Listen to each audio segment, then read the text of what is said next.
Frankenstein by Mary Shelley, dramatised in 2 parts by Nick Stafford, with Michael Maloney as Frankenstein and John Wood as the creature. Part 1.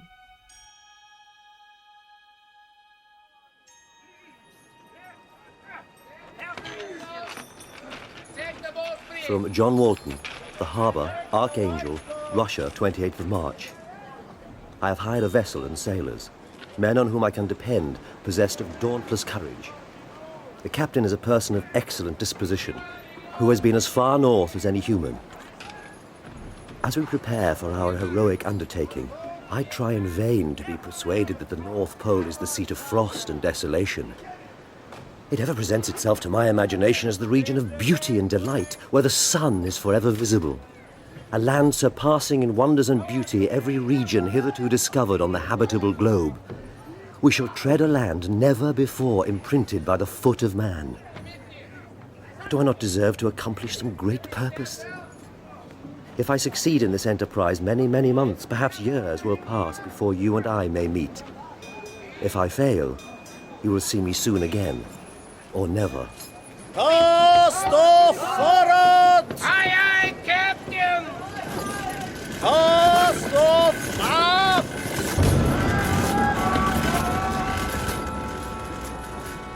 My voyage commences.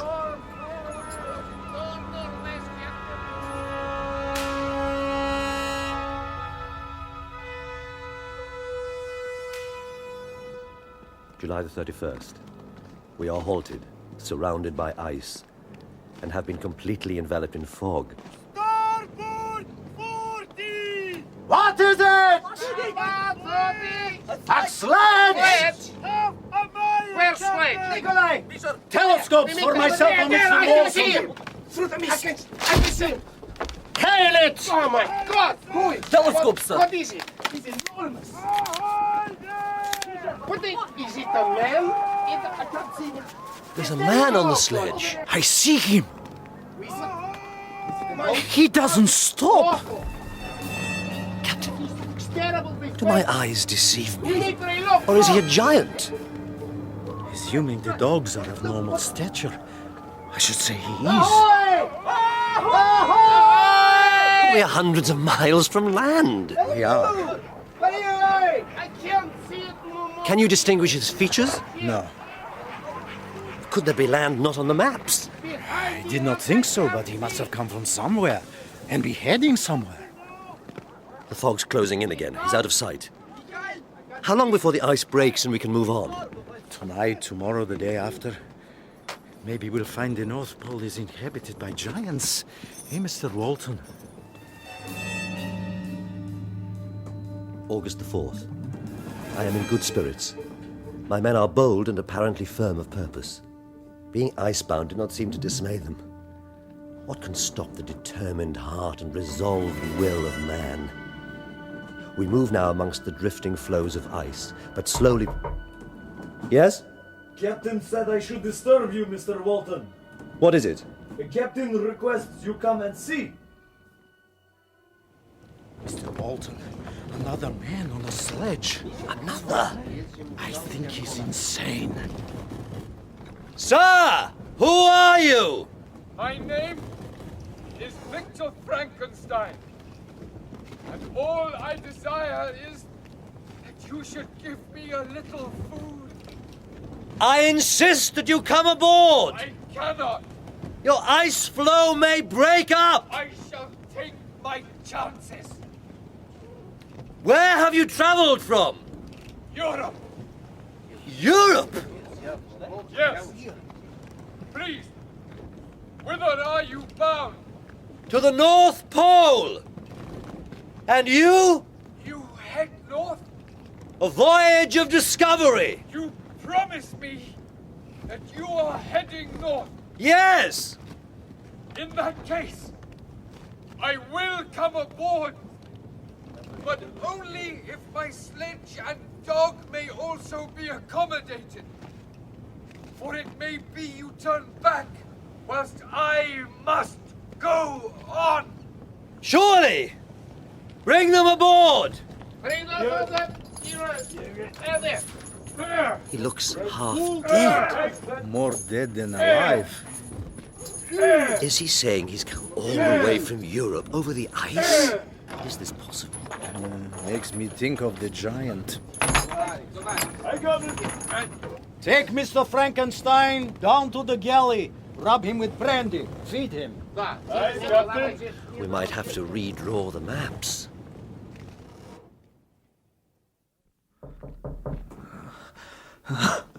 Yes?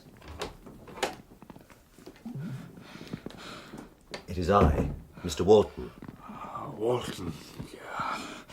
Yes, I remember. Like your men, you have many questions. It would be impertinent of me. Yet I cannot resist asking, how have you come so far? On the ice, But to what purpose? to seek one who fled me. And does the man you pursued travel in the same fashion? Yes. 4 days ago we saw a man on a sledge. Where? To the south. The demon is just ahead of me. Demon? I must go, please. I do not think you're in any condition to resume. He was traveling north. At quite a pace. He had 4 dogs. Oh, but the ice. He could also have been trapped by its breaking up. Possibly. But at the speed he was travelling, he may have kept ahead of it. At least I must be on deck to keep watch. There is always a lookout posted.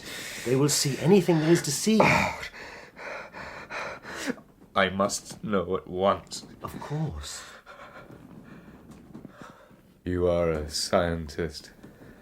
Yes. What do you hope to discover at the North Pole? You ask me to reveal my heart. Yes? I think I may, in that hitherto unexplored area of the globe, discover the fundamentals of nature and thus acquire dominion over them.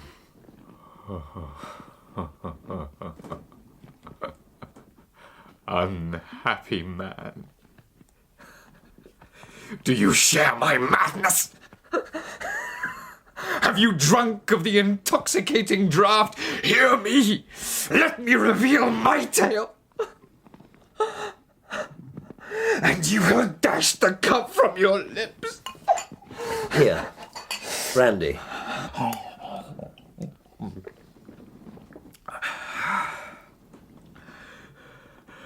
Why do we do these things? What things? These explorations? You seek for knowledge and wisdom as I once did, and I ardently hope that the gratification of your wishes may not be a serpent to sting you, as mine has been. I never saw a more interesting creature. His eyes have an expression of wildness and even madness, but there are moments when his whole countenance lights up. He must have been a noble creature in his better days. I am by birth a Genovese, and my family is one of the most distinguished of that republic. My mother's tender caresses and my father's smile of benevolent pleasure are my first recollections. With this deep consciousness of what they owed towards the being to which they had given life, it may be imagined I received a lesson of patience, charity, and self-control.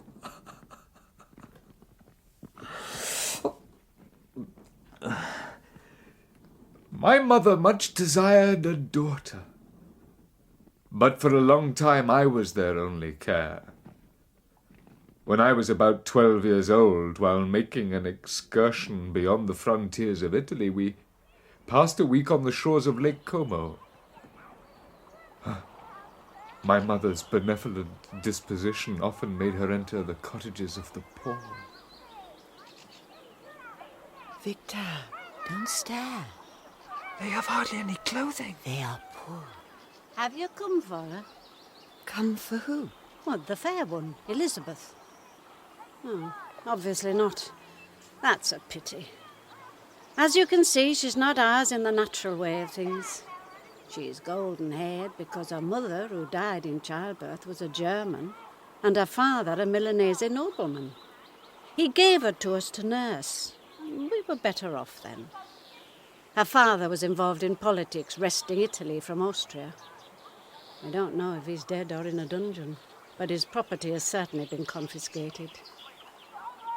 Looks a cherub, doesn't she? She is striking. We sometimes think she was sent by heaven. My mother engaged my father's approval, and the result was that Elizabeth Lavenza came to live with us.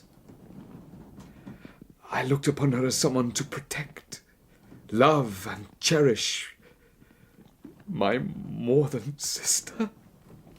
Please, do not continue on my account. My parents had a second son, Ernest, and then William. Poor William. We moved to Lake Geneva, and that's where we grew up, along with my dear friend, Henry Clerval. Victor, Henry, lie on your backs and look at the clouds. And what, Elizabeth, will be revealed to us? You'll see shapes, cities and castles in the air. Very well. See that one tinged with grey and mauve? I see a castle with battlements. I see a cloud. The drawbridge is lowered. Knights ride out. A maiden waves a silken handkerchief from the tower. It's King Arthur and Guinevere. Is Arthur gone to seek the Holy Grail? A quest! A quest! Why clouds? What are clouds? I shall stand on this rock and adopt the pose of Guinevere. And I shall be Arthur. You, Victor, you may be Lancelot, Gawain, or Galahad. Charge! Woo-hoo! I should rather be Merlin and capture a cloud, squeeze it until the essence of nature is distilled.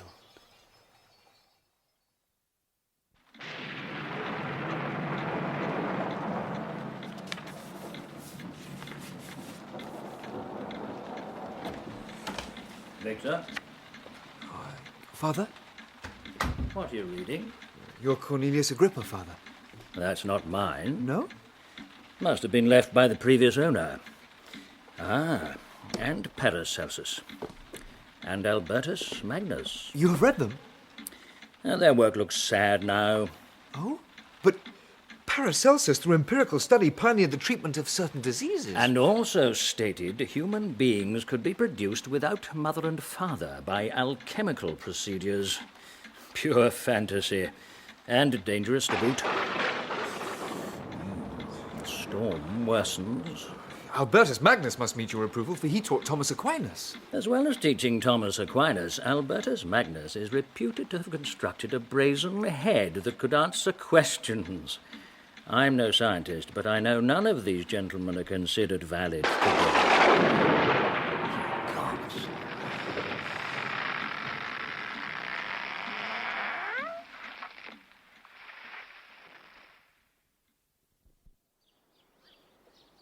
Is the oak tree completely dead? Well, as you can see, the lightning struck it, eliminating the upper branches, and the trunk, rather than splitting, has been reduced to thin ribbons. Tap it. It's not like wood, it's like metal. The lightning has transformed the wood. In the library there's a book by Luigi Galvani of Bologna.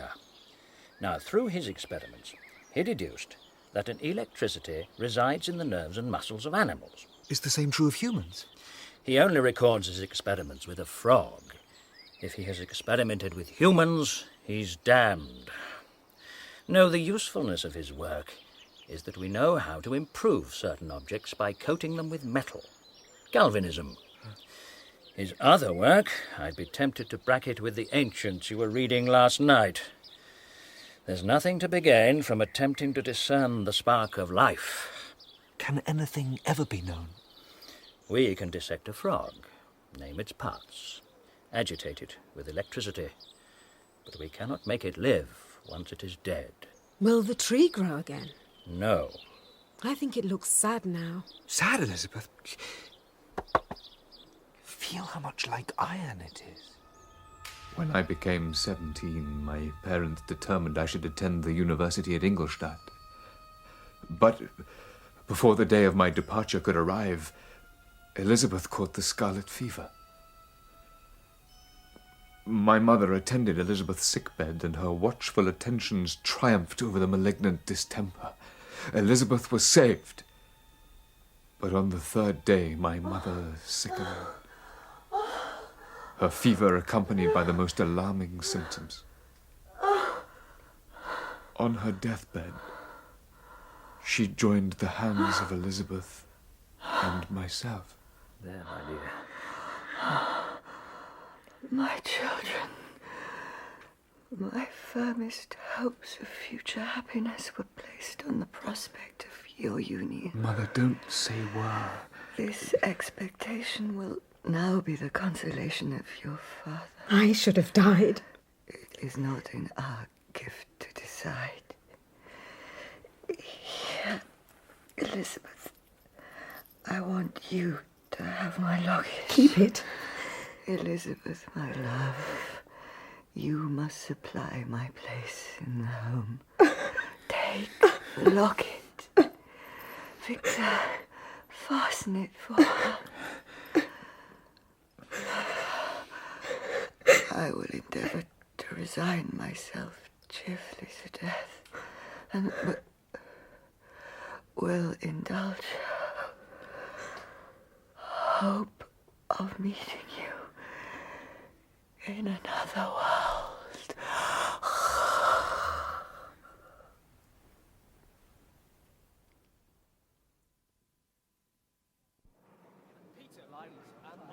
Chaps, look, careful where you go. Hey, now listen, Come. Professor Crumpet. Yes? My name is Victor Frankenstein. I'm to be one of your students in natural philosophy. Huh? Oh, yes. What do you know? No? Of natural philosophy. The principal authors I've thus far studied are Cornelius Agrippa, Paracelsus, and Albertus Magnus. Who? Oh, Cornelius Agrippa, Paracelsus... Yes. I wasn't asking you to repeat them because I haven't heard of them. I was expressing surprise. Have you really studied these men? Yes. And you believe in them? I... Their findings are nonsense. Every minute, every instant you have wasted on those books is utterly and entirely lost. You've burdened your memory with exploded systems and useless names. Good God, man! In what desert land have you lived where no one was kind enough to inform you that these fancies, which you've so greedily imbibed, are 1,000 years old and as musty as they are ancient? I little expected in this enlightened and scientific age to find a disciple of Albertus, Magnus and Paracelsus. I wouldn't describe myself as a disciple. My dear sir, you must begin your studies entirely anew. Here. I shall write a list of books you must procure and read for when I begin lectures next week. Alternate days myself and Professor Valdum on chemistry. Now then.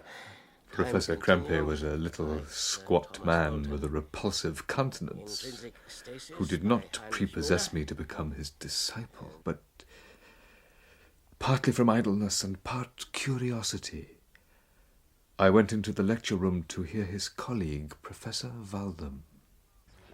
The modern masters of chemistry promise very little, apart from the knowledge that metals cannot be transmuted and that the elixir of life is a chimera, that is, an idle or wild fancy. But the ancient philosophers, whose hands some profess seemed only to dabble in dirt, performed miracles. For they penetrated into the recesses of nature to show how she works in her hiding places. They ascended into the heavens. They discovered how the blood circulates and the nature of the air we breathe. They acquired new and almost unlimited powers, mocking the invisible world with its own shadows. Those were men to whose indefatigable zeal modern philosophers are indebted for most of the foundations of our knowledge.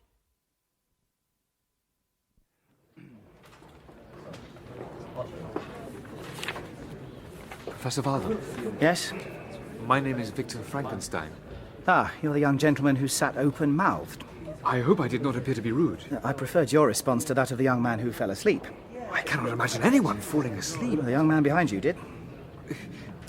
What you said about the ancients. I have felt that. I must admit I'm prejudiced against modern chemists. There are some worth studying, but for their detail, not their philosophy. I should be grateful if you can guide me in advancing my knowledge. Oh, I'm happy to have gained a disciple. Chemistry is that branch of natural philosophy in which the greatest improvements have been and may be made. Come this way. He then took me into his laboratory and explained the use of his various machines, instructing me as to what I should procure. He also gave me a list of books, and I took my leave. Kindly, Professor Walden. It was a memorable day for me. It decided my future destiny. 2 years passed, during which I paid no visits to Geneva, but was engaged heart and soul in the pursuit of discoveries. Whence, I often asked myself, did the principle of life proceed? To examine the causes of life, we must first have recourse to death. I became acquainted with the science of anatomy, but this was not sufficient. I needed also to observe the natural decay and corruption of the human body.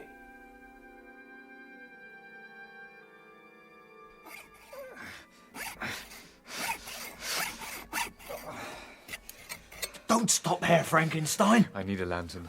You want us to be caught here? I can't see what I'm doing. Let me take over. Our friend had a thick head. No, you'll damage him. Help me turn him over so I can start from the back.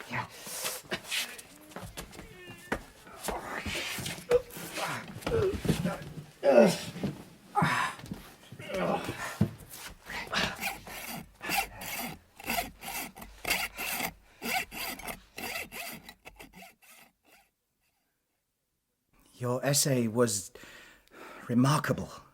Thanks to your inspiration. No, I cannot claim to be your inspiration. It was your first lecture. The various keys which form the mechanism of my being have been touched. Chord after chord sounds within me. I am not worthy of a disciple. Apart from your studies, how is life in Ingolstadt? I have no other life.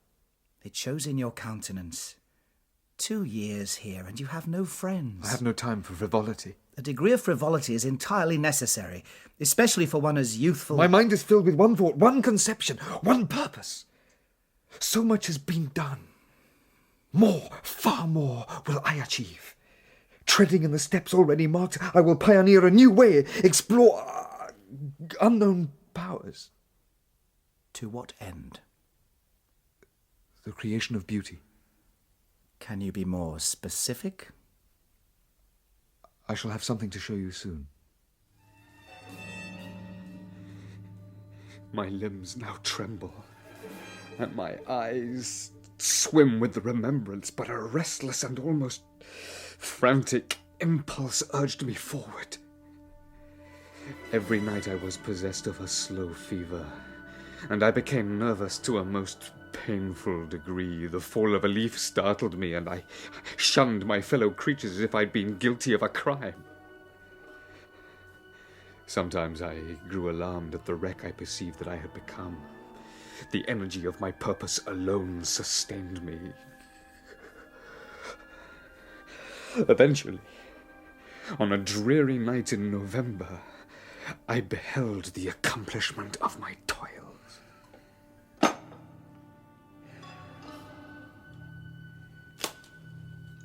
I collected the instruments of life around me that I might infuse a spark into the beautiful yet lifeless creature I had created.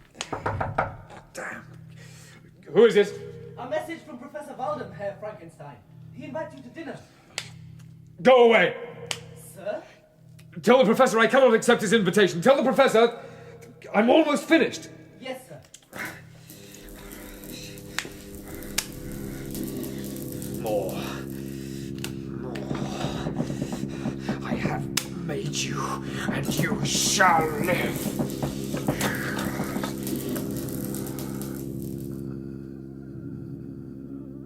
What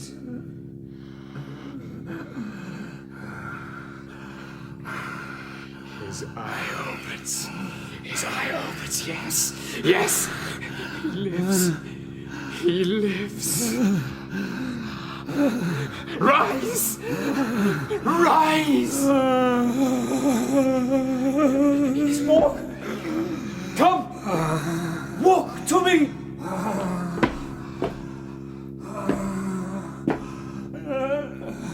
Oh, more light! More light!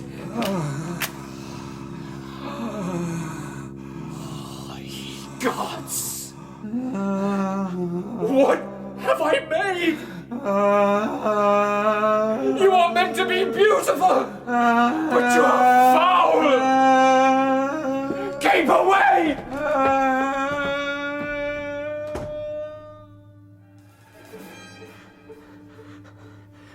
I relive it now. The beauty of my dream vanished. Breathless horror and disgust filled my heart. I threw myself on my bed, endeavoring to seek a few moments of forgetfulness. I slept, indeed, but I was disturbed by the wildest dreams. I saw Elizabeth, in the bloom of health, walking in the streets of Ingolstadt. Why, Elizabeth? Victor!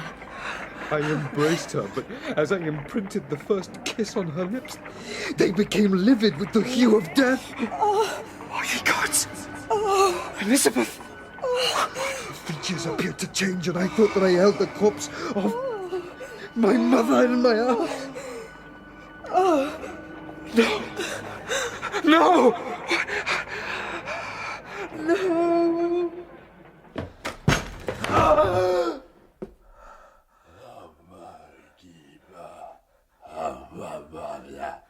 What was that?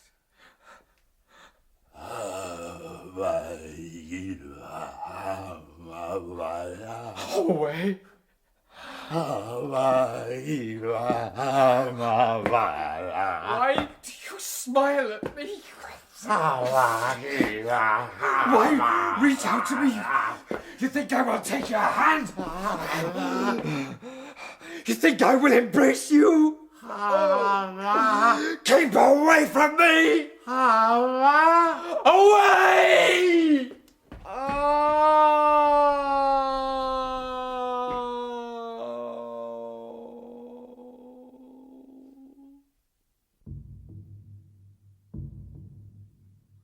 I took refuge in the courtyard of the house. Sometimes my heart beat so quickly I felt the palpitation of every artery.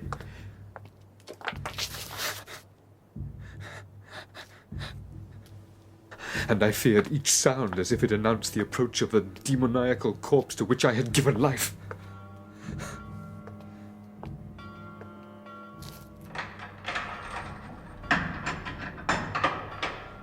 At dawn, the gates to the courtyard were opened, and I issued into the streets. It began to rain. I dared not look about me. Like one that on a lonesome road doth walk in fear and dread, and having once turned round, walks on and turns no more his head, because he knows a frightful fiend doth close behind him tread. Continuing thus, I came at length to an inn, and I know not why, paused to study a coach which approached. Victor! Henry? Henry, is it you? My dear Victor! How glad I am to see you!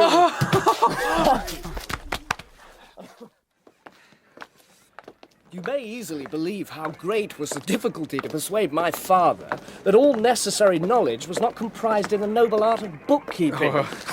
But his affection for me at length overcame his dislike of learning, and he has permitted me to undertake a voyage of discovery to the land of knowledge. It gives me the greatest delight to see you, but tell me, how left you my family? Very well. And very happy, only a little uneasy that they hear from you so seldom.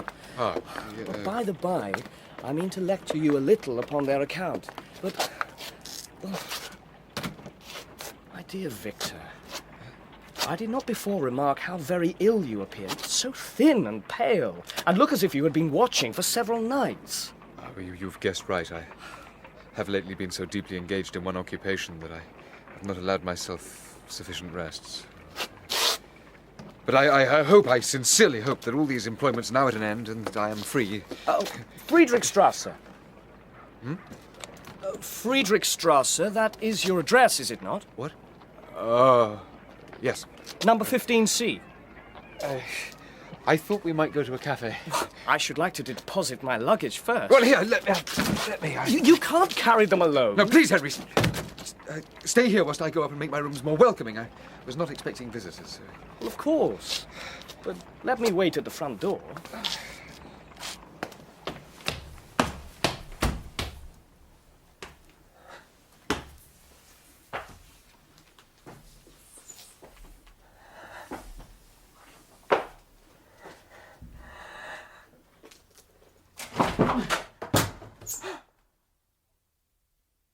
He's gone.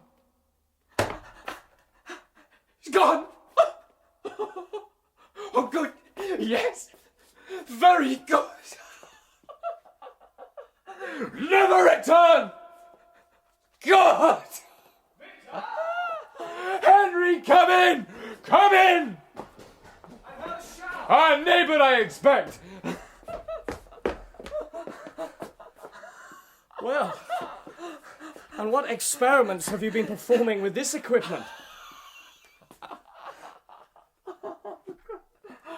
Experiments is too fine a description. I've been merely dabbling. Even to my untrained eye, it appears too sophisticated to be employed in dabbling. Oh, Henry, you don't know how good it is to see you. Victor! What for God's sake is the matter? Do not laugh in that manner. I'm only fatigued. What is the cause of all this? Hey! He? Well, there's no one else here. Who is he? Hey! Oh, Henry! Save me. Save me. Save you from what? From who? Hey! Hey!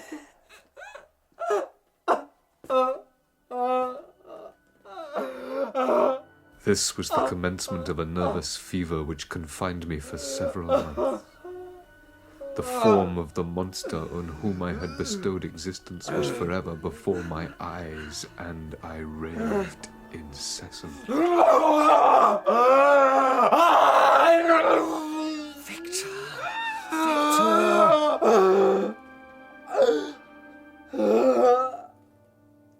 By very slow degrees, and with frequent relapses, I recovered.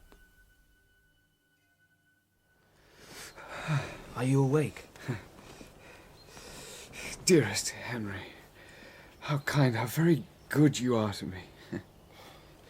This whole winter, instead of being spent in study as you promised yourself, has been consumed in my sick room. How shall I ever repay you? You will repay me entirely if you get well as fast as you can. And since you appear in such good spirits, you will perhaps be glad to see a letter that has been lying here some days for you. It is from Elizabeth. My dear Victor, get well and return to us. You'll find a happy, cheerful home and friends who love you dearly. Your father's health is vigorous, and he asks but to see you. Your brothers, Ernest and William, flourish. My trifling occupations take up my time and amuse me, and I'm rewarded for my exertions by seeing none but happy, kind faces around me. Except Justine, our housemaid, has been having a hard time of it. One by one, her brothers and sister died, and now her mother. Justine has returned to us, and I assure you I love her dearly. I wish you could see William. He's very tall of his age, with sweet, laughing blue eyes, dark eyelashes and curling hair. Write, dearest Victor. One line, one word will be a blessing to us. Dear Elizabeth. I will write instantly and relieve them from the anxiety that they must feel. Yes. And when you have done that, I suggest we discuss a walking tour.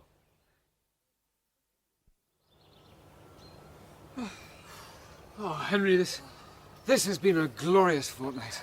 We have been blessed with the weather. Oh, I realize now I'd become too single-minded. Lost touch with the better feelings of my heart. You haven't revealed about what you were so single-minded. Oh, it matters not now. Once again I love nature, the cheerful faces of children. Excellent friend. A selfish pursuit had cramped and narrowed me until your gentleness and affection warmed and opened my senses. I have become the same happy creature who a few years ago, loved and beloved by all, had no sorrow or care.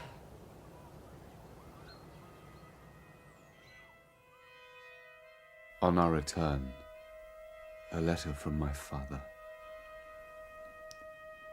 My dearest Victor, William is dead. About 5 in the morning, I discovered my lovely boy stretched on the grass, livid and motionless. I carried him home. It will do no good.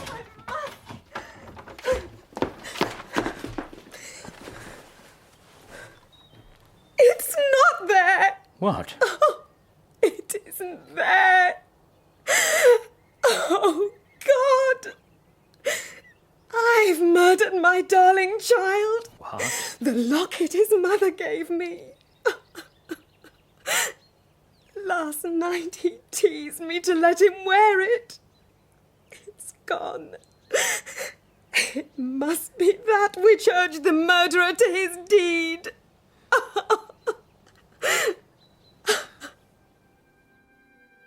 My journey home was very melancholy, and when I drew near my native town, fear overcame me. I dared not advance, dreading 1,000 nameless evils. Stop the coach! We're not inside the town gates yet. I don't need you to tell me where I am. I shall continue on foot. As you wish.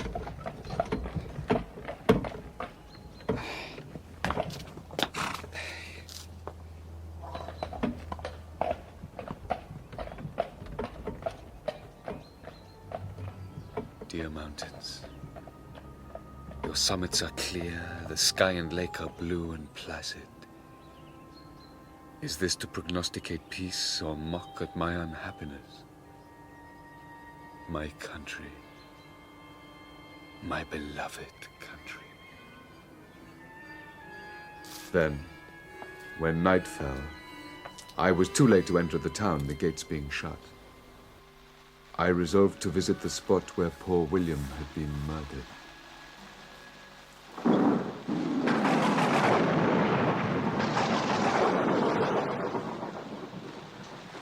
William, this is thy funeral. This is thy dirge.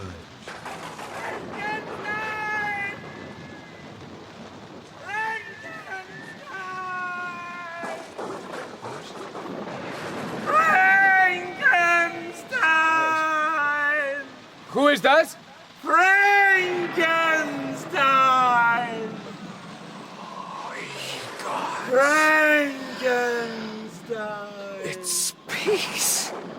Frankenstein! What do you hear? You will discover. You come to mourn your brother. How do you know? No! No! It cannot be! Can it? No! You are the murderer! Ye gods! Come back, demon!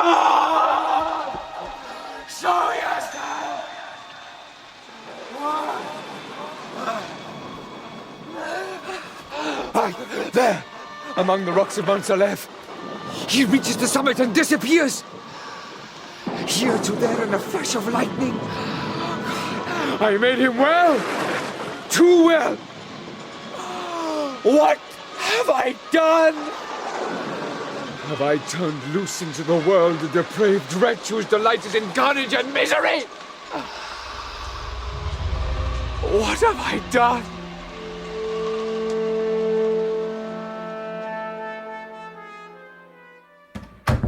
Welcome, my dear brother, Victor. Ernest. I wish you had come 3 months ago. Then you would have found us all joyous and delighted.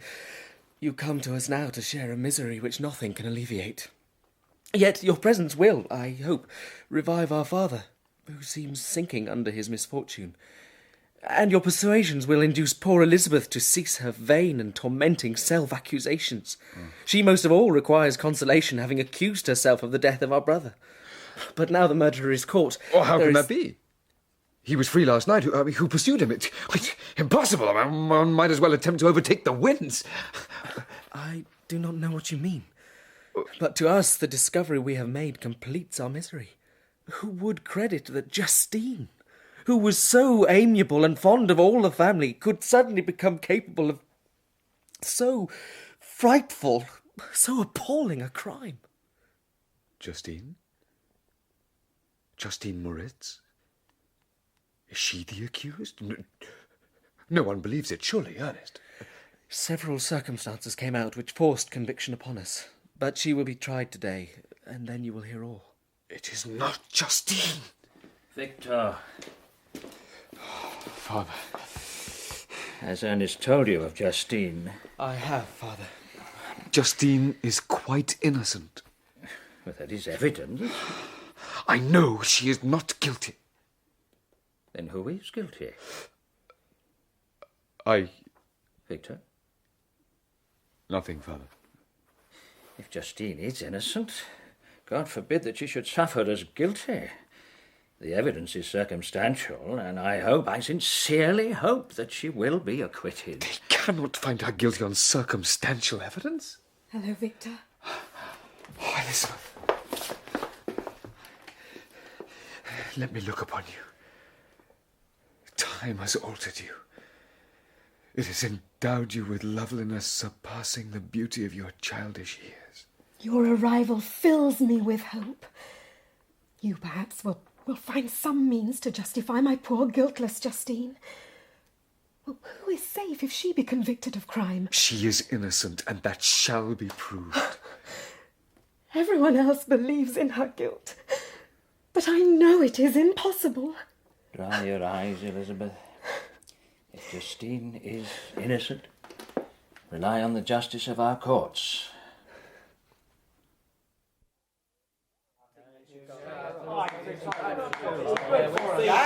Justine Moritz, it is charged that on the...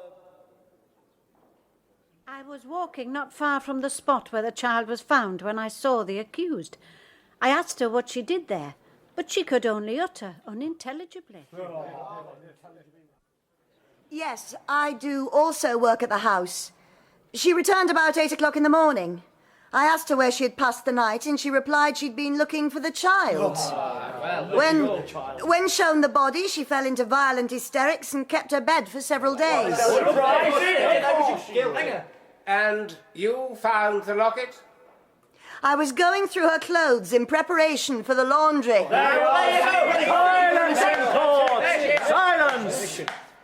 Call the defendant, Justine Moritz. I was given permission to spend the evening at the house of an aunt, at Shen, a league from Geneva. On my return, at about 9 o'clock in the evening, I met a man who asked me if I'd seen anything of the child. I then spent several hours looking for him. Then, finding the gates of Geneva shut, I took refuge in a barn. Most of the night I spent watching, but towards dawn I slept a little. I was wakened from my sleep because I thought I heard steps. At dawn, I recommenced searching for William. If I passed near the spot where his body lay, it was without my knowledge. I was unable to respond intelligibly to the first witness because I'd not slept and was disturbed by the disappearance of William. Concerning the locket, I can give no account. I am only left to conjecture. I beg permission to have character witnesses, and if their testimony will not overweigh my supposed guilt, I must be condemned, although I would pledge my salvation on my innocence. Call Elizabeth Lavenza! I am well acquainted with the accused. I have lived with her in the same house.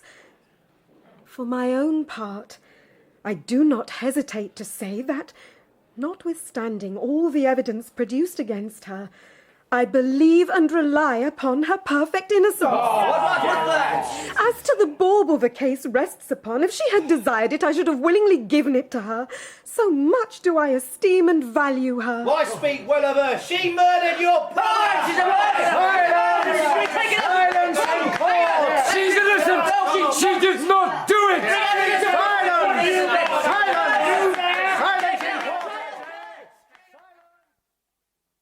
Having passed a night of unmingled wretchedness, the next morning I went to the court for the verdict. You are Victor Frankenstein, are you not? I am. She confessed in the night. Confessed? Justine Moritz is condemned. Her confession was hardly necessary, but none of our judges likes to condemn on circumstantial evidence alone.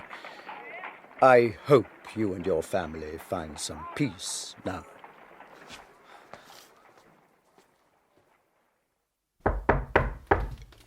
Yes? A message from the jail, sir. Justine Moritz humbly requests a visit from Mistress Elizabeth. Thank you. No reply. You can't go. Do not know what to do. It's Justine. Well, I leave it to your judgment and feelings.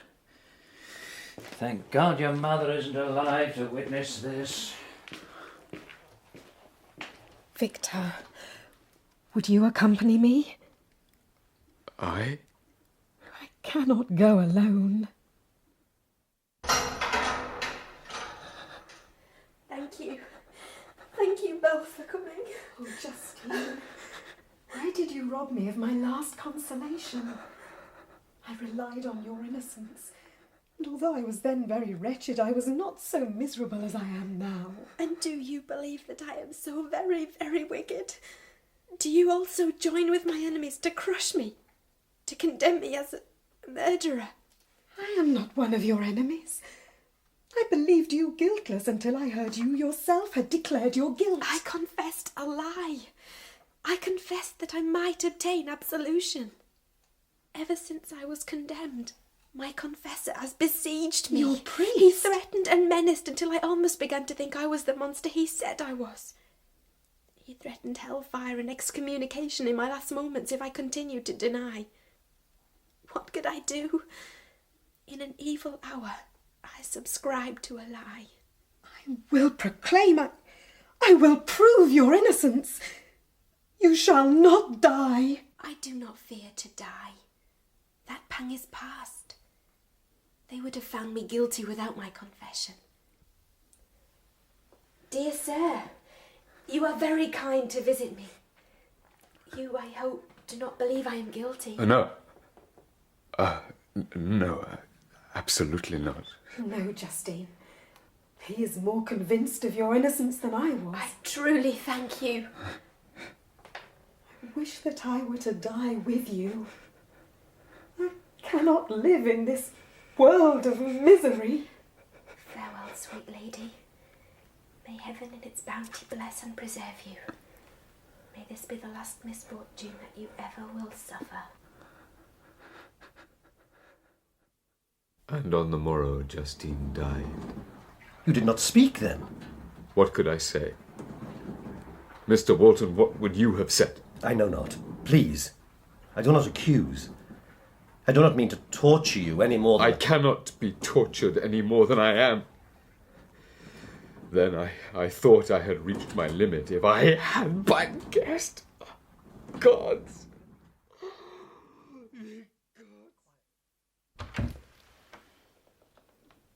Elizabeth? Elizabeth? Here. Why do you sit in the dark? It suits my mood.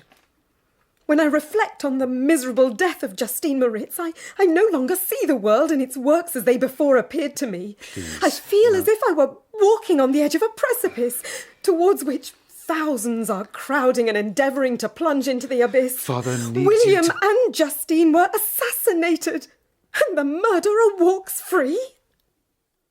We retired to our house at Bellerive.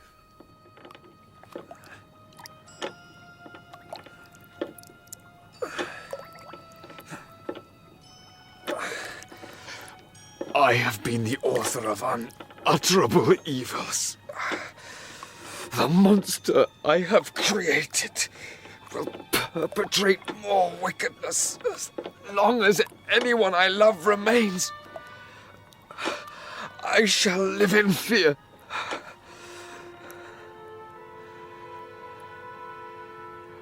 I should plunge into this silent lake, that the waters might close over me and my calamities forever.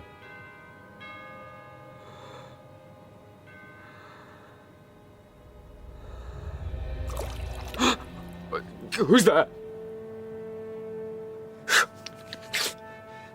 My mind must clear my mind.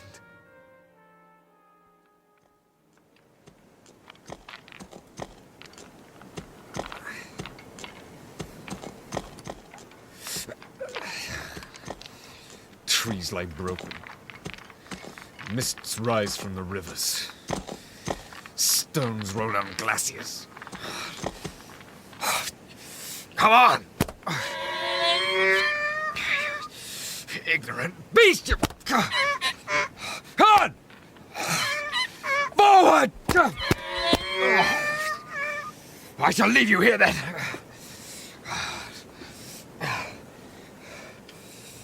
Go! Watch me, mule! See me traverse the ice!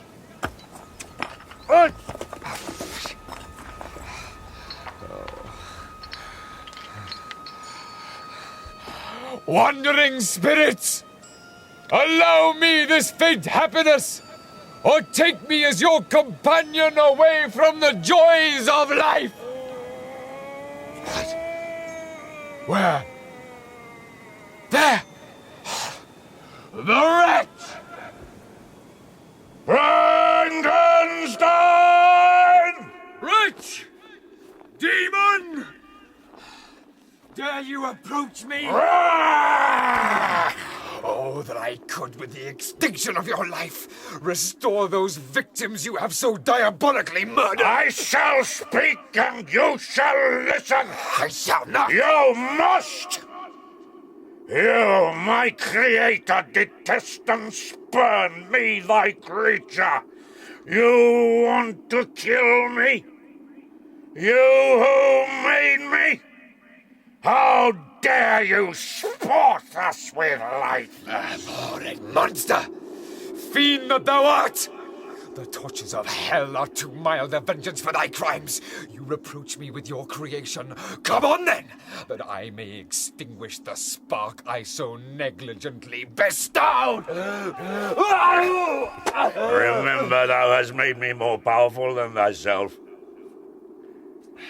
But I will not be tempted to set myself in opposition to thee. I ought to be thy Adam, but I am rather the fallen angel whom thou drivest from joy for no misdeed.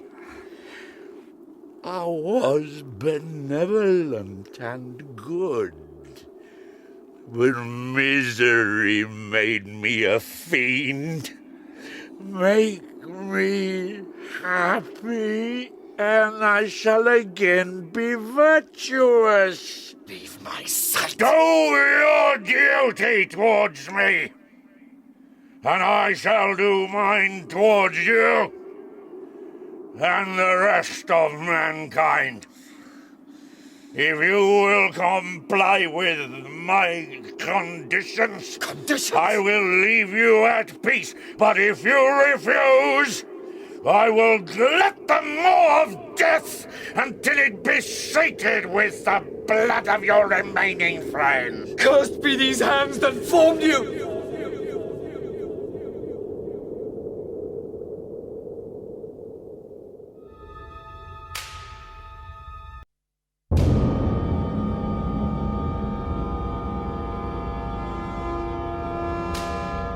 Frankenstein by Mary Shelley, dramatised in 2 parts by Nick Stafford.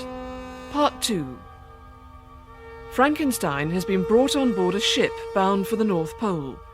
The creature he created has murdered his brother, and a young woman has hung for the crime, while Frankenstein remains silent. He tracks the creature to the mountains.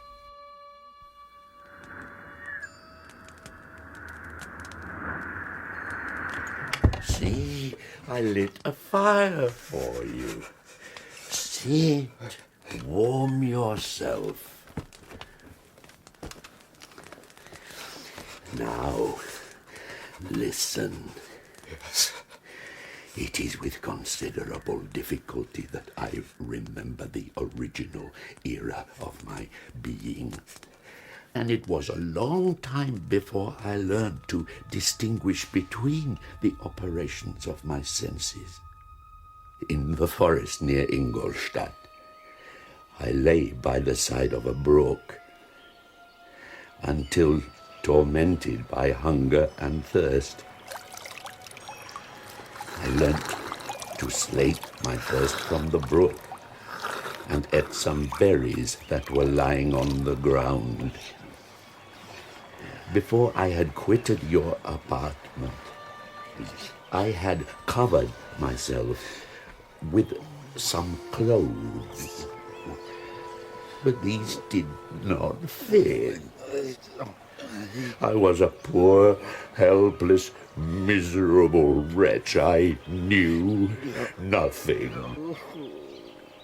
Soon, a gentle light stole over the heavens and gave me a sensation of pleasure.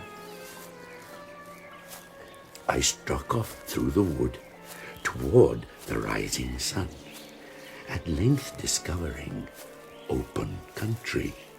In the distance, I perceived a small hut, a sight new to me.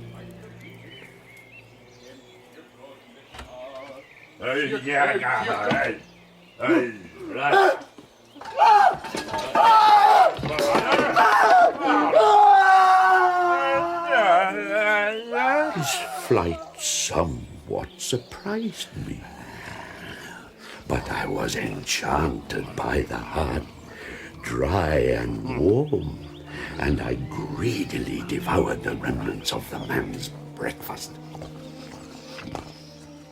From there I proceeded across the fields for several hours until at sunset I arrived at a village. How miraculous did this appear!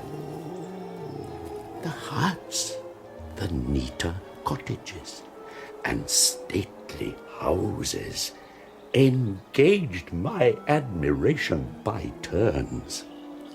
I entered one of the cottages. My lord! Children, what's happening?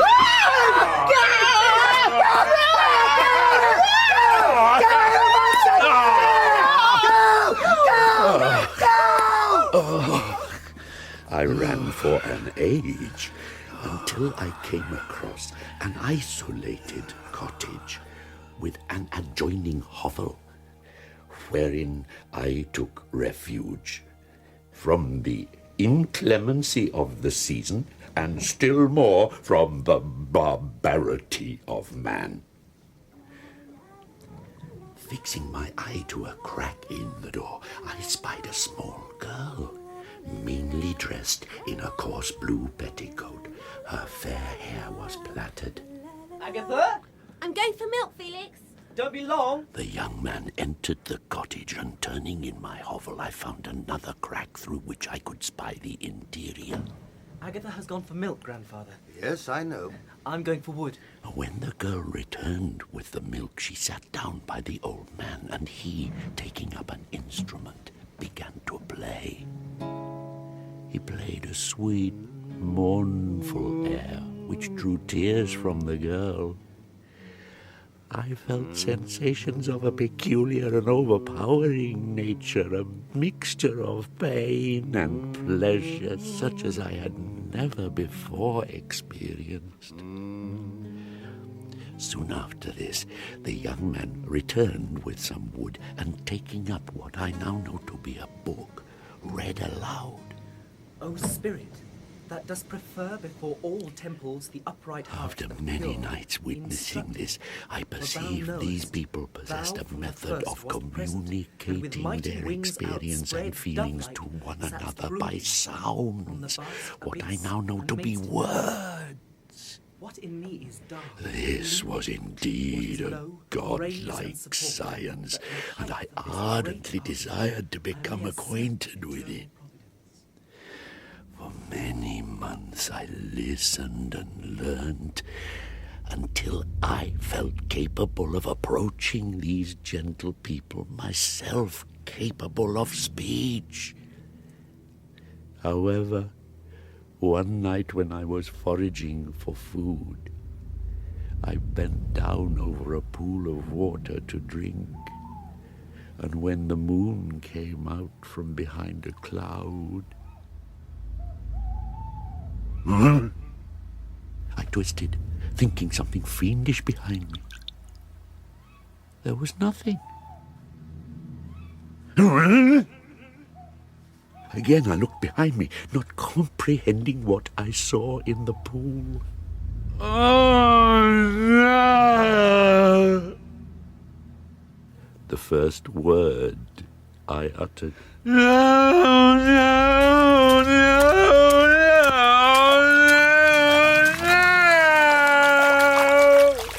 For the first time I realized I was a monster. What was I? Why was I different from all the people I had seen? I had no idea until I was able to decipher these papers. My journal. Accursed creator! Why did you form a monster so hideous that even you turned from me in disgust? Still, there was one man who might not turn from me. The old man next door was blind.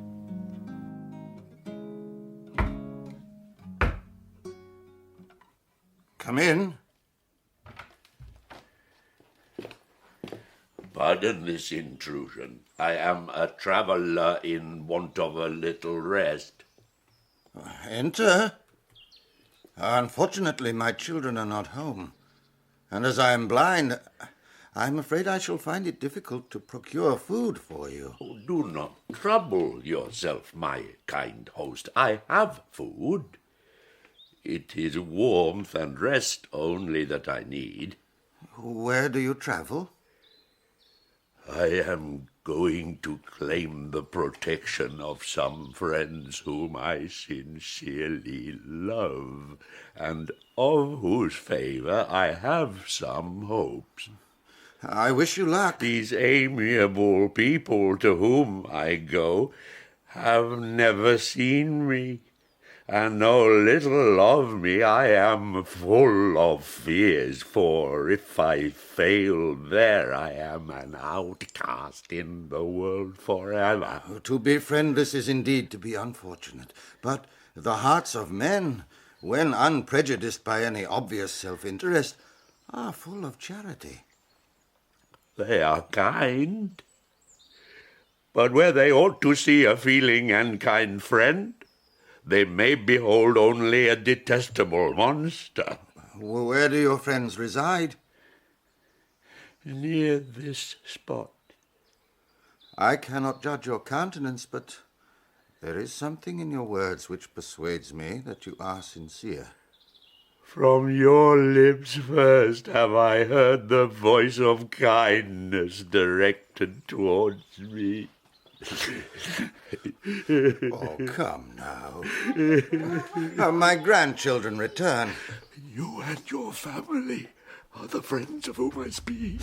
Great God! Who are you? Leave him! I beg you. Felix!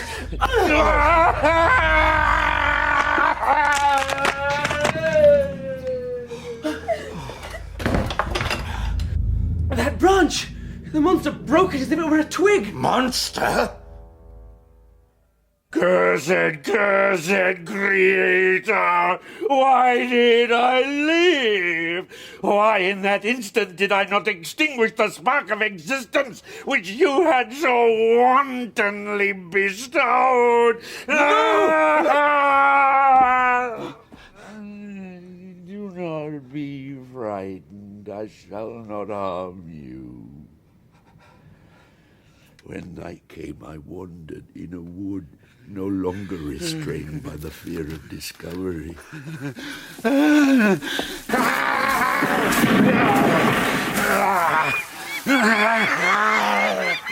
I bear hell within reach. Listen, mankind! I declare everlasting war against your species, and most of all, against him who formed me and sent me forth to this insupportable misery. Frankenstein! I will spread havoc! I learned from the papers in my pocket that Geneva was your native town, and towards this place I resolved to proceed. I felt emotions of gentleness and pleasure revive within me. I'm coming to find you! She ran close to the river. Where are you? Where are you? Help! Hold on! I have you.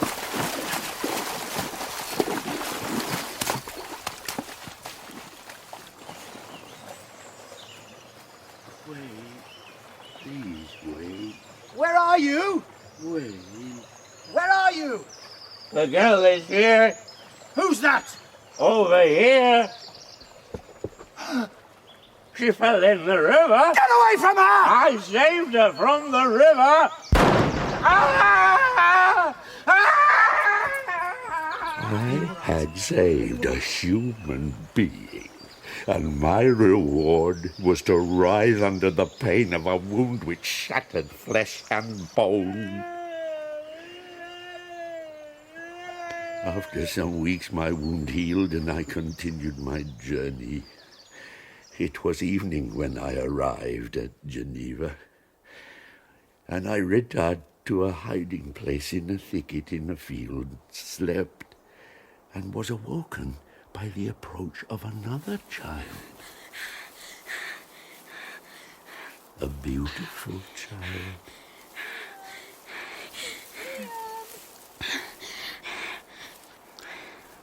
An idea seized me that this little creature might be unprejudiced and had lived too short a time to imbibe the horror of deformity.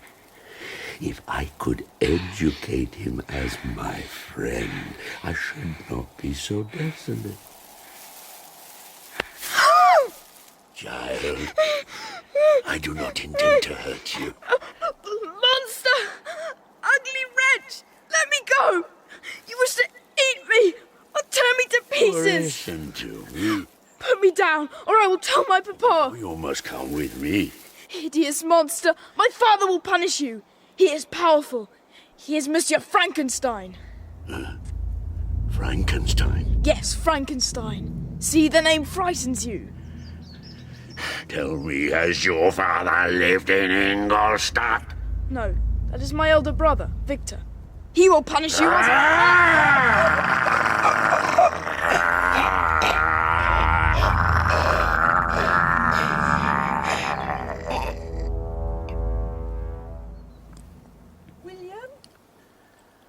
William is dead.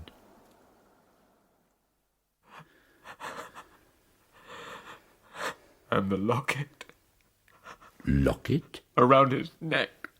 Oh, that. You took it from his neck and secreted it with Justine, thus incriminating. Justine? Was that her name? Yes, Justine, our beloved adopted sister. I did not know her name or her origins. You did not? She did hang for it? Yes. 2 of your family. 2 of my family, if truth be told. Your family? If I have a name, it can only be Frankenstein. You are my father. The locket, it contained the portrait of a most lovely, benign woman. Another Frankenstein? My mother. She would not have looked so benignly upon me, or you, had she known what you have done. Leaving the body of William, I took the locket, entered a barn which appeared to be empty. But a young woman slept there, named Justine, it would seem. Not so beautiful as your mother, but smiling in her sleep. Here, I thought, is one of those joy-imparting smiles bestowed on all but me. I bent over her sleeping form. Awake, fairest, thy lover is near. He who would give his life but to obtain one look of affection from thine eyes. Oh, my beloved, awake. A fiendish thought stirred within me. She shall suffer. I murdered because I am forever robbed of all that she could give me. She shall atone. I bent over and slipped the locket into a pocket of her dress. I held my breath, then fled.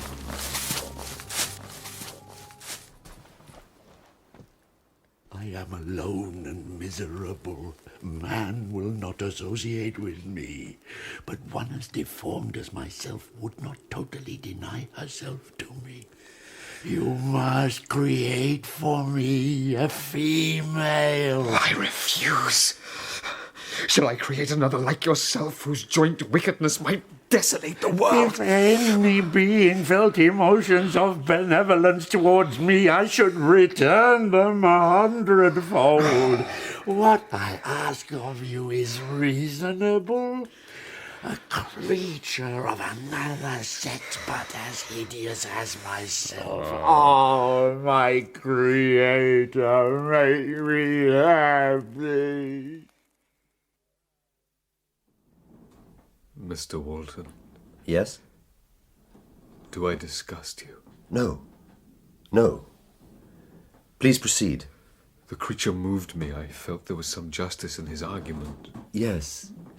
Yes. I think there was. His tale and the feelings he expressed proved him to be a creature of fine sensations, and did not I, as his maker, owe him the portion of happiness that it was in my power to bestow? If you consent, neither you nor any other human being shall see us again. We will go to the vast wilds of South America, We shall make our bed of dried leaves. The sun shall shine on us as on man. I see some compassion in your eyes. How could you, who long for the love and sympathy of man, persevere in this exile? You will return and again seek our kindness, and again you will meet with our detestation. Again your evil passions will be renewed, and you will have a companion to aid you in destruction. I cannot consent. I swear to you, by you that made me, that with the companion you bestow, I will quit the neighborhood of man. My life will flow quietly away, and in my dying moments I will not curse my Maker. No.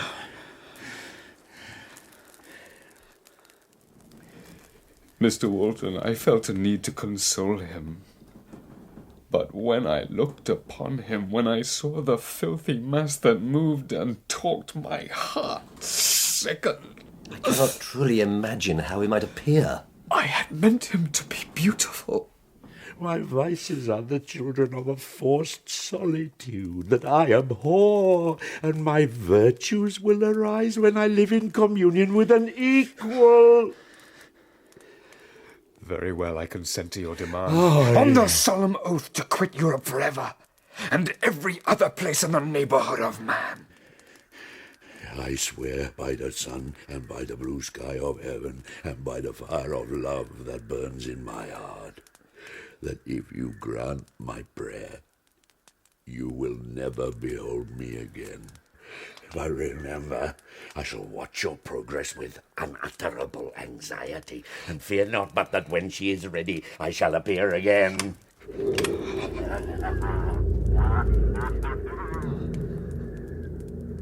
O stars and clouds and winds, crush sensation and memory. Let me become as naught.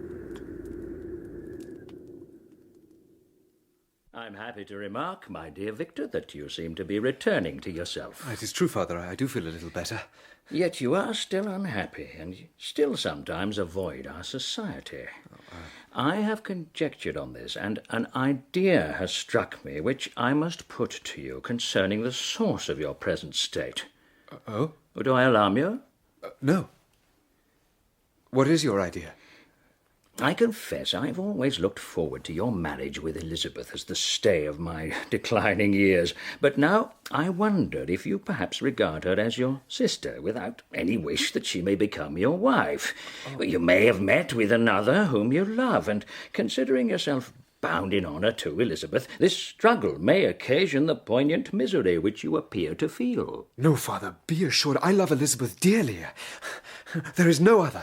Can I ask you, do you object to an immediate marriage?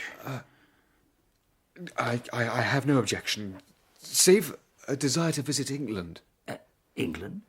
In order our marriage to commence with no hindrances, that I should be restored entirely, I should make such a journey. Elizabeth, it is settled. Father? Victor will journey to England, and on his return you shall be married. Do you sincerely wish that, Victor?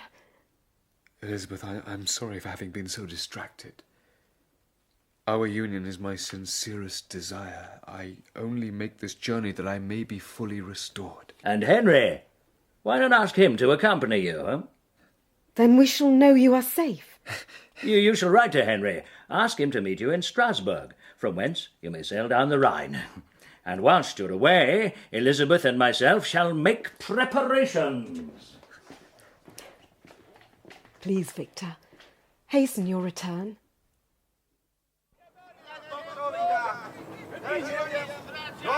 Friends tell me that we should stay a day at Mannheim and Mainz, and that after Mainz the river descends rapidly between steep hills of beautiful form, and there are many ruined castles and black woods, and it's the time of the vintage. Oh, this is what it is to live!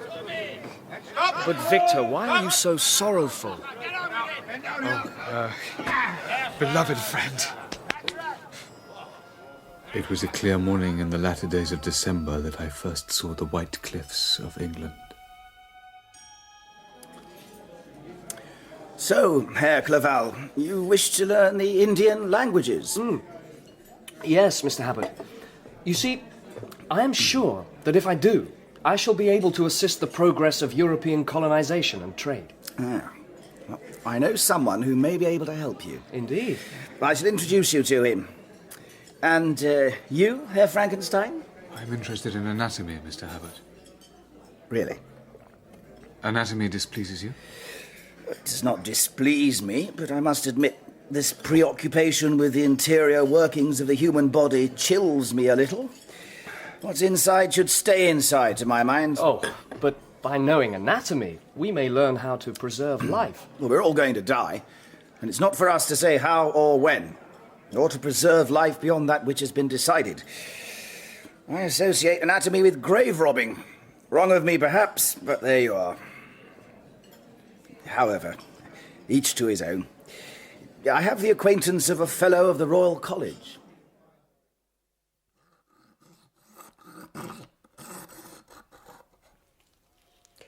Now, the brain being exposed, could you revolve the cadaver so everyone can see? Yes. As you can all see, the brain itself is of a grey colour, with thin pink veins running through. Has everyone seen it in place? Yes. Good. Now,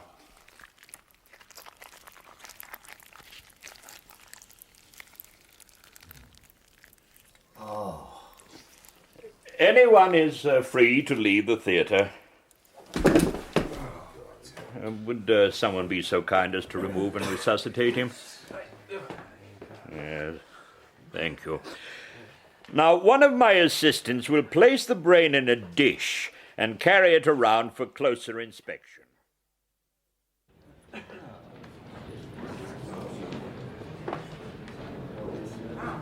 Professor Beaumont. Yes? I am a friend of Mr. Habit, Victor Frankenstein. Ah, yes. Habit mentioned you. A fine dissection and lecture. Thank you. I studied at Ingolstadt under the tutelage of Professor Waldem. Yes, I have heard of him. If there's any way I can be of assistance during your stay in England... Yes, there is. I mean to conduct some research for my own amusement more than any real purpose.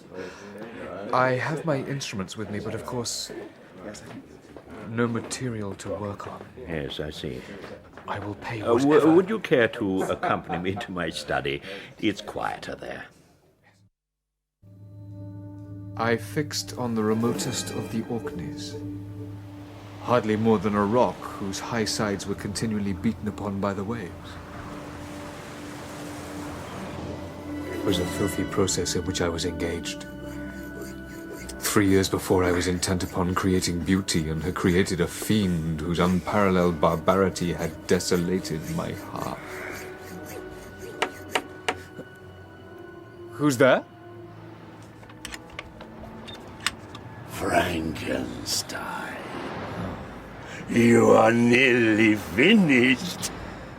A ghastly grin wrinkled his lips as he gazed on me. Oh, bounteous Creator, I fall on my knees before you as a grateful son to a benevolent father. See how beautiful she will be. I shall love her, and she shall love me, and we shall be happy. I thought of how his happiness could be the end of mankind. Sickened, I took hold of his as yet lifeless mate.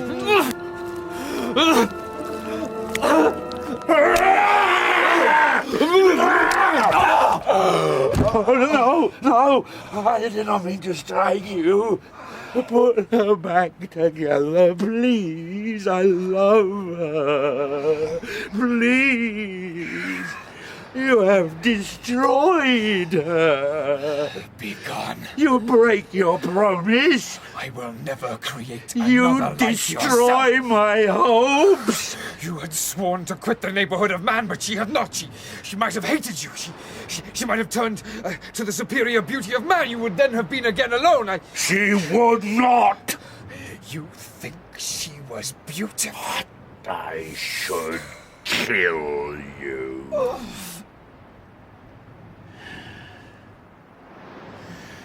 No, you would be absolved from your conscience. Rebuild her, or I shall make you so wretched the light of day will be hateful to you. Your threats cannot move me to do this act of wickedness. Shall each man find a wife for his bosom, each beast a mate, and I be alone? Are you to be happy whilst I grovel in the intensity of my wretchedness? Henceforth, dearer to me than light or food is revenge. You, my tyrant and tormentor, shall curse the sun that gazes on your misery. Devil, cease! Do not poison the air with this malice. You deny me the right to happiness. I shall be with you on your wedding night.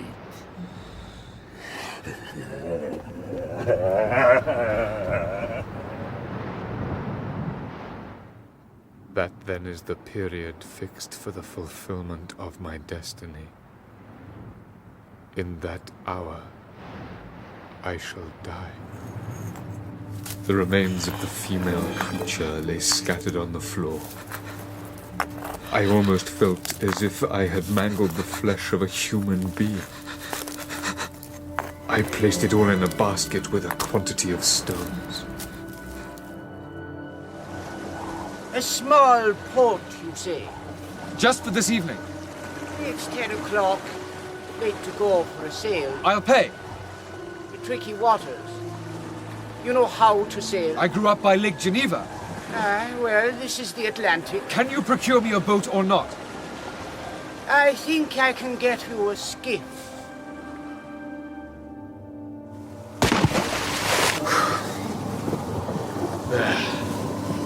She is no more. Darken skies, blow wind, rise waves. The sea will be my grave. Fiend! I shall cheat you and die here!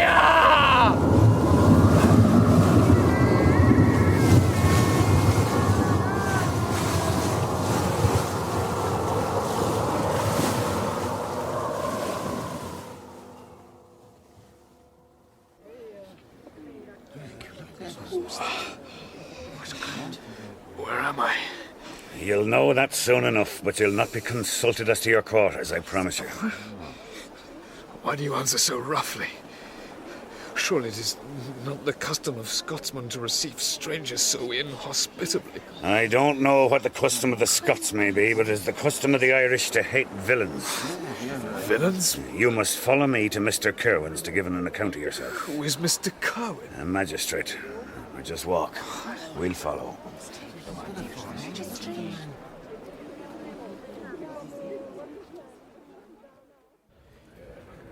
What is your name? Frankenstein.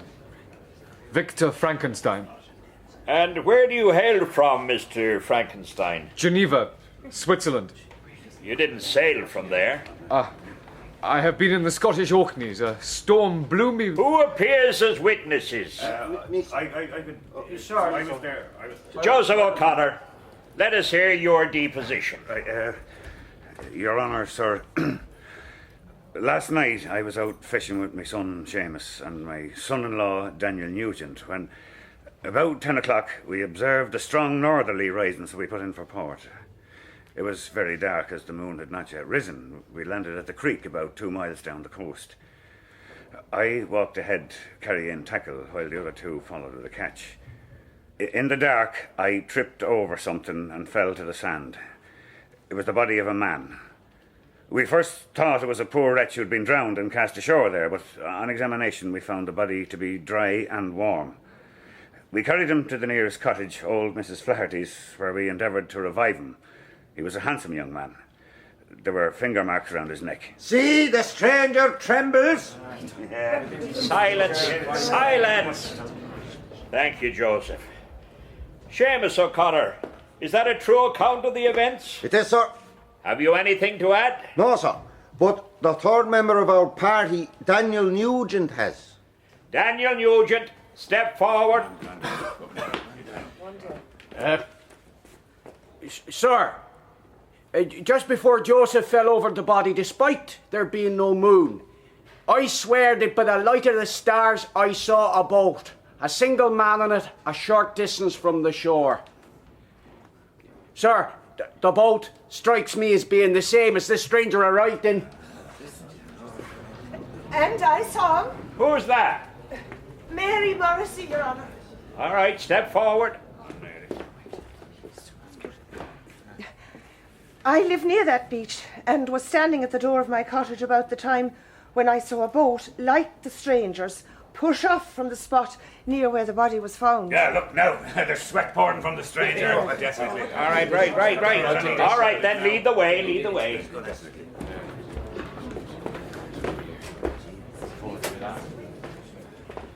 Now, Mr. Frankenstein, I shall enter first, then you follow. All right, come in, please. You ready? Yes. Then I shall remove the sheet.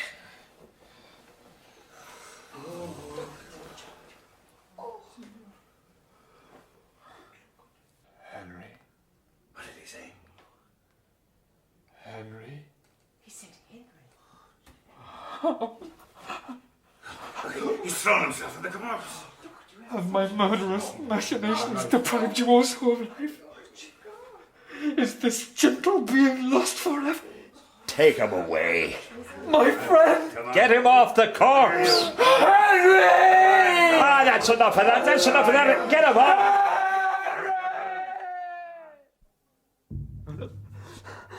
I murdered William. I murdered Justina. I murdered Henry. He's babbling again. Does it all the time? Please, help me destroy the fiend. He has his fingers around my neck. Please. He says someone has their fingers around his neck. Please.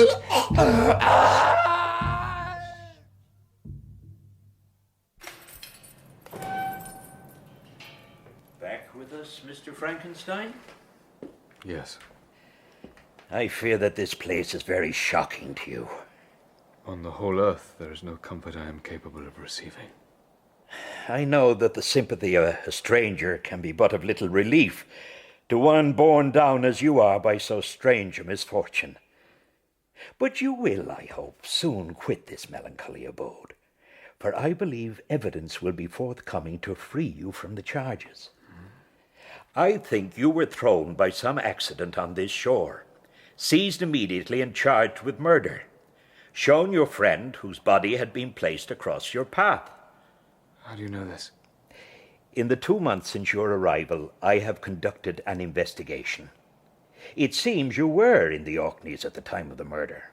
Obviously, you knew the victim, and I can only surmise the rest in order to make some sense of it. I do not believe it was an accident. Some fiend sought to harm you. Now, have you any idea as to his identity?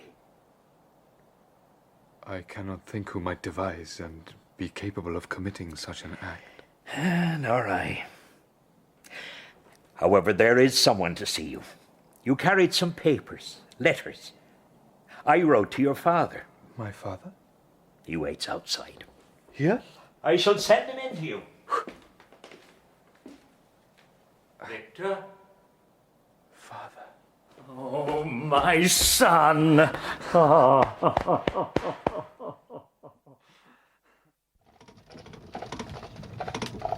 Victor, I know you feel deeply the death of Henry.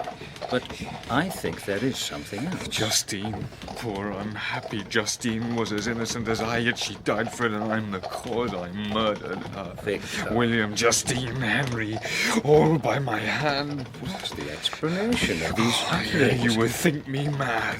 Victor, you are my son. I wish it were not so. I wish I had no loved ones. I implore you never to make such an assertion again. Yes, yes. I'm sorry, I am not mad. The sun and the heavens can bear witness to my truth, but I am the assassin of those innocents. They died by my machinations. How is he? See for yourself. Victor? I'm home. Victor? Oh, Victor!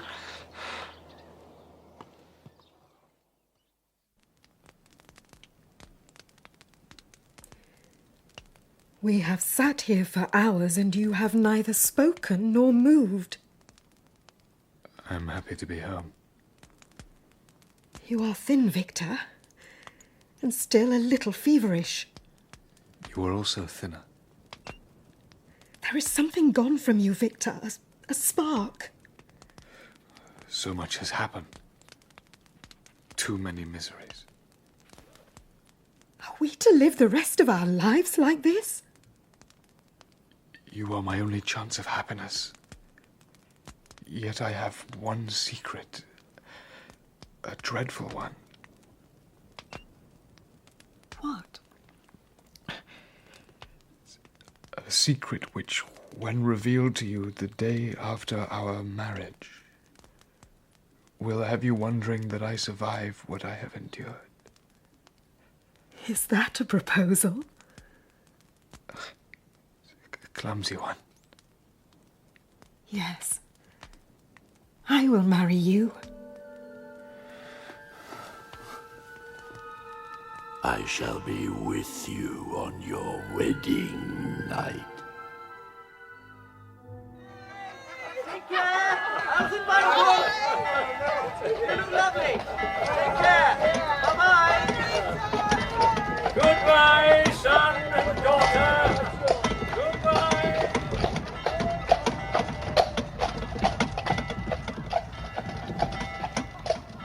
Happy? Yes.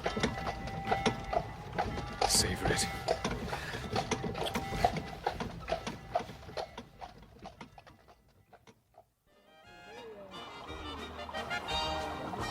Signor Frankenstein and your wife, we received your reservation. The bridal suite is prepared. Thank you. The musicians, they are Austrians on a tour. They come every year. I'll have someone show you up. Will you take dinner in your suite? Shall we? Oh, yes. This way, please.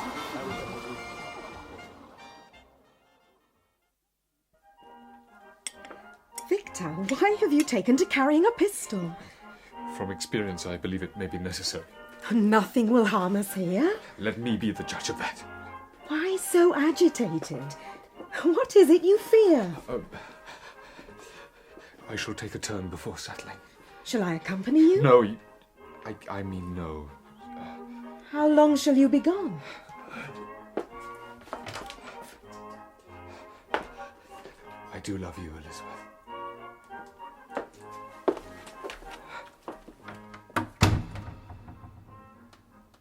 I do not want you to see me die.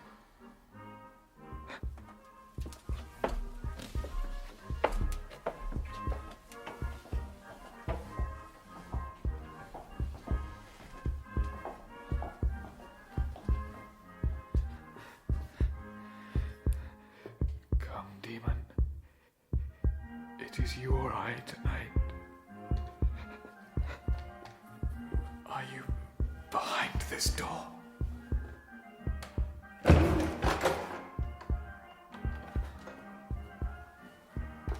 No.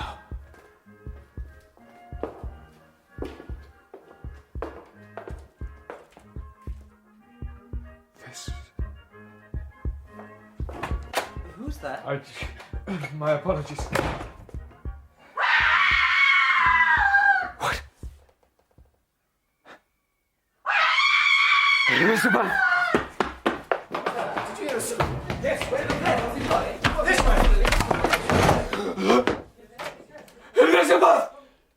Dead.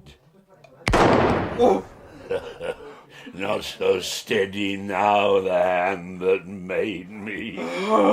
Now I shall leave you with your bride.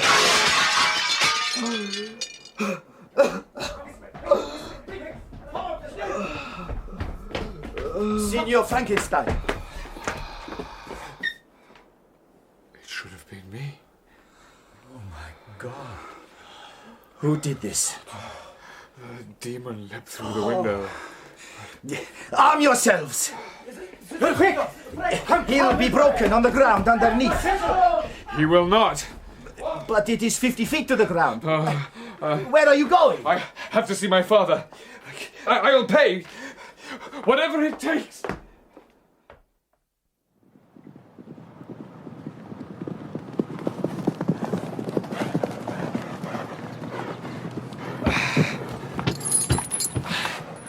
Father! Father! Who's there? Father, you are safe!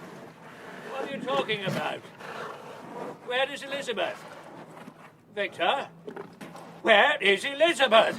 Father, Elizabeth is murdered. My heart will break! No! No, no, no, no! And break it did. He died in my arms. And what became of me? Changing darkness pressed upon me. Indeed, I was called mad, and for many months a solitary cell was my habitation. On release, I opted for revenge. I found myself at the cemetery where William, Elizabeth, and my father lay. They are dead and I live. Their murderer also lives. By the sacred earth on which I kneel, I swear, and by thee, O night, and the spirits that preside over thee, to pursue the demon until he or I shall perish in mortal combat. Let the cursed and hellish monster drink deep of agony. Frankenstein. Come then, pursue me. At last you desire me. Come, I flee, and you follow. The tables are turned. Frankenstein, I'm over here. Where? Come over here. Stay! Damn you! We are both damned. I pursued him, and for many months this has been my task. Amidst the wilds of Tartary and Russia I have ever followed his track.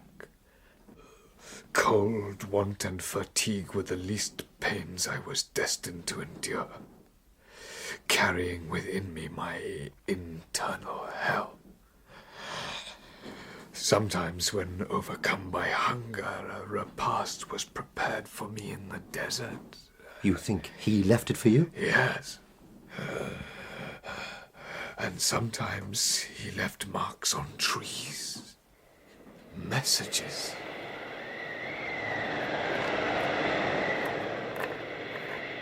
My reign is not yet over. You live and my power is complete. Follow me, my creator. Find just ahead of you a dead hare. Eat and be refreshed. Come on, my enemy.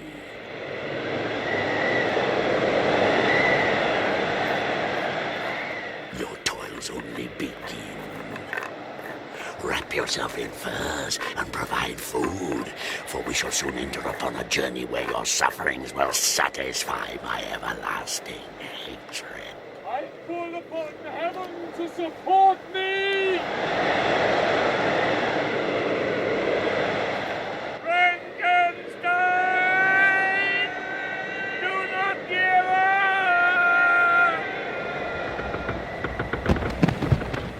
ice cracked. I was adrift. One by one, my dogs died and were eaten. I was about to expire when I saw your vessel.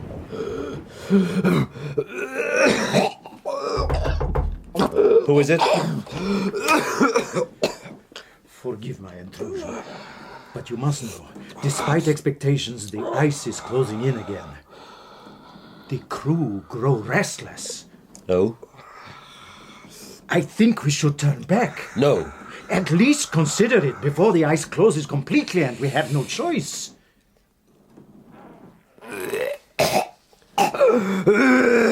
Thank you, Captain. I'll come up. Sir.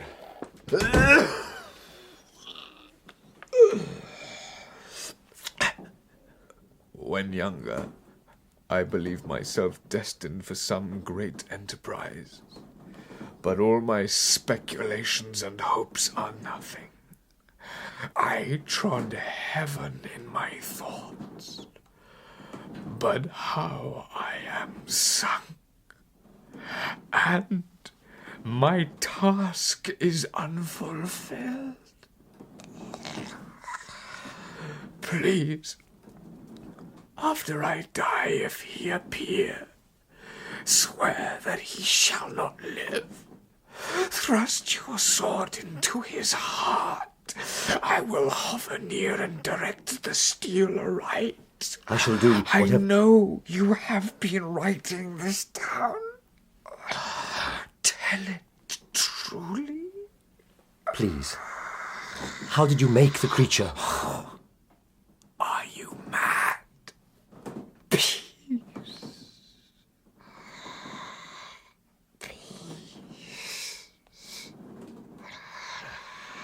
Learn from my miseries, and do not seek to increase.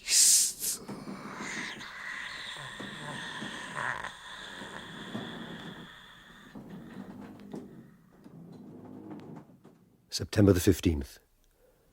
I go up on deck to collect my thoughts. Privately, I have decided to acquiesce to the crew and captain. I have lost my friend, and all my hopes of utility and glory. Mr. Walton, see the ice forward. And it truly closes in aft. As you may see for yourself. Frankenstein is dead.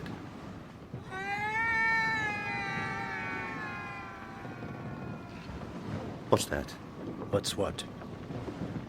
I heard something. The wind. I am sorry over Frankenstein. No man could have survived what he has endured. Are there lookouts posted? The usual one. I think we need more. To spy what? I do not know. Then what shall I tell them to seek? Anything. Is there something I should know? Am I master of this ship? Yes, Mr. Walton. Bosun, post lookouts to both sides, forward and aft. Aye, aye, sir. And the ice? Turn the ship around. Helmsman, starboard, 180 degrees. Aye, aye, sir. The North Pole will have to wait.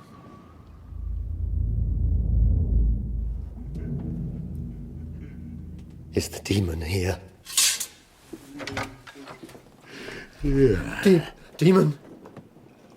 Man, do not harm me. I will not harm you if you do not harm me. I could tear you limb from limb before you ran me through, even before you could cry out. See? I am here to weep and mourn. And if you make a movement or a noise, I shall kill you. Understand? Yes. He told you of me? The whole story. He called me demon. Amongst other things. And do you feel no pity for me? No, you abhor me, but not as I abhor myself. I shall quit your vessel and seek the most northern extremity of the globe. I shall die. I shall no longer feel the agonies which now consume me. Death is my only consolation. Oh, Father, once I falsely hoped to meet with beings who would love me. I was nourished with high hopes. But now crime has degraded me beneath the meanest animal. No guilt, no misery can be found equal to mine. I have murdered the lovely and the helpless. I have strangled the innocent. I shall build a funeral pyre and exult in the agony of the flames. The light of the conflagration shall fade away. The ashes shall be swept into the sea by the wind, and my spirit will sleep in peace. Or if it survives, it will not surely survive that. Farewell, Frankenstein. Farewell, my creator.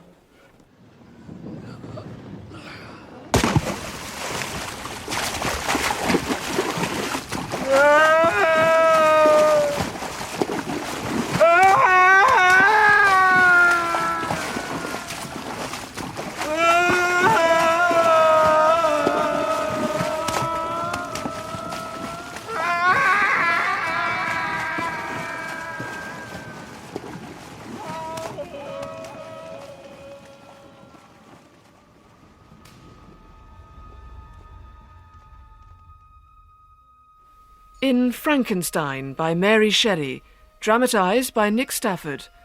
Frankenstein was played by Michael Maloney, The Creature by John Wood, and Walton by Philip Joseph. Elizabeth was played by Janice Chambers, Clerval by Paul Panting, Alphonse by Ted Richards, and William by Sam Crane. De Lacy was played by Gavin Muir, Agatha by Deborah Berlin, Felix by Peter Kenny, and Habit by Malcolm Ward. Kerwin was played by James Berwick, the Nurse by Annie Tobin, O'Connor by Peter Caffrey, Nugent by James Telfer, and the Captain by Neville Jason. The director was Claire Grove.